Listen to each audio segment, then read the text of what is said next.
David and his brother Michael had been trick-or-treating through the entire neighborhood on this Halloween night, and they'd had a pretty good haul.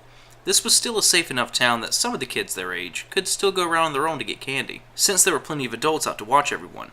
Old Mr. Jones stood in his front yard dressed as Frankenstein, playing Monster Mash through some old speakers, and Billy Hubman's mother stalked up and down the street like an old hen, keeping watch to make sure none of the kids wandered too far or got into trouble. That didn't stop David's brother, however. He was known throughout the town as Jailbreak Mike, for no grown-up could hold him. "Keep close," Michael said to his brother while leading the way through a neighbor's hedge line. He had promised to show David something cool and spooky for a perfect Halloween night. Nothing but dim stars shone above as they ran through the pitch black of neighbors' backyards and climbed over fences, eventually coming to an old house beside a creek, covered in old brick and moss, that looked as if it had been abandoned for decades. Michael crept around the side of the house and motioned for his brother to follow. Around the side of the house was a door to an old root cellar. At Michael's beckoning, David grabbed the handle, and they both barely managed to pry it open and climb down, lowering the door closed behind them.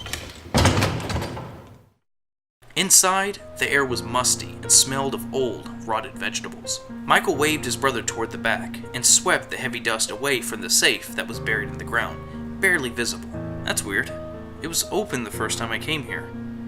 Let's see if we can pry the door," he said as the two boys each grabbed a handle and began to pull. Then David heard a loud slam as the cellar door was thrown open, accompanied by a sound of a large person descending the ladder into the cellar. His brother yelled for him to hide, but the empty cellar provided no real cover as he scrambled to conceal himself under a shelf. Heavy footsteps pounded the dust, finally stopping near David before a large pair of hands pulled him up from the dirt floor, kicking and screaming.